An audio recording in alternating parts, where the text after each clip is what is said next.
Hi అండి. చాలా ఈజీగా, టేస్టీగా, చాలా ఫాస్ట్‌గా అయిపోయే గుడ్లు కీమా తయారు చేస్తున్నాను. చాలా బావుంటదండి. రైస్‌లోకి, చపాతీలోకి కూడాను. దాని ప్రాసెస్ ఏంటో చూద్దాము. ముందుగా స్టవ్ వెలిగించి కళాయి పెట్టుకోవాలి.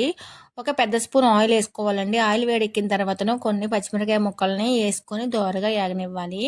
ఈ విధంగా ఏగిన తర్వాతను 2 పెద్ద ఉల్లిపాయలని పేస్ట్ చేసుకోవాలండి. చేసుకొని అది కూడా ఏసుకొని పచ్చివాసన పోయేంత వరకు ఈ విధంగా కలుపుకోవాలి. పచ్చివాసన పోయిన తర్వాతను ఒక స్పూను అల్లం వెల్లుల్లి పేస్ట్ కూడా ఏసుకొని అది పచ్చివాసన పోయేంత వరకు కలుపుకోవాలి. ధనియాల పొడి, జీలకర్ర పొడి, మసాలా పొడి ఒక స్పూన్ ఏసుకోవాలి. ఒక స్పూన్ కారం ఏసుకోవాలండి. తగినంత సాల్ట్ ఏసుకోవాలి. ఈ విధంగా ఏసుకొని బాగా కలిపేసుకోవాలండి ఇవన్నీ కలిసేలాగా.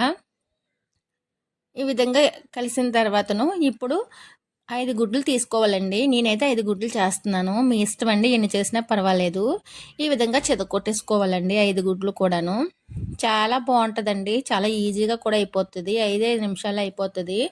మంచి టేస్ట్ అయితే వస్తదండి.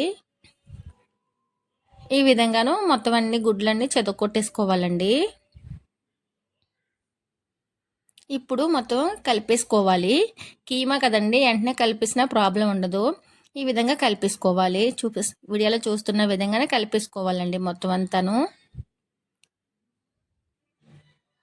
ఇప్పుడు బాగా కలిపేసుకున్న తర్వాతను మూత పెట్టుకుందాము. 2, 3 నిమిషాల పాటు మూత పెట్టుకోవాలండి. సిమ్‌లోనే దీన్ని ఉడికించుకోవాలి.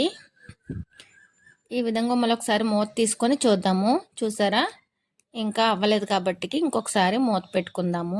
అలాగా 2, 3 సార్లు మనం కలుపుతూ మధ్య మధ్యలో ఉండాలండి. లేదంటే అడుగు పట్టేస్తది.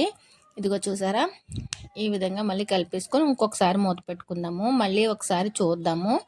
చూసారా? అయిపోతుంది. దగ్గర పడిపోయిందండి. చాలా బాగుంది. మంచి టేస్ట్ కూడా వచ్చిందండి. ఇప్పుడు దీంట్లోనే కొద్దిగా కొత్తిమీర చల్లుకోవాలండి. కొత్తిమీర చల్లేసుకొని స్టవ్ ఆఫ్ చేసేసుకోవడమేనండి. చాలా ఈజీగా అయిపోయింది కదండీ!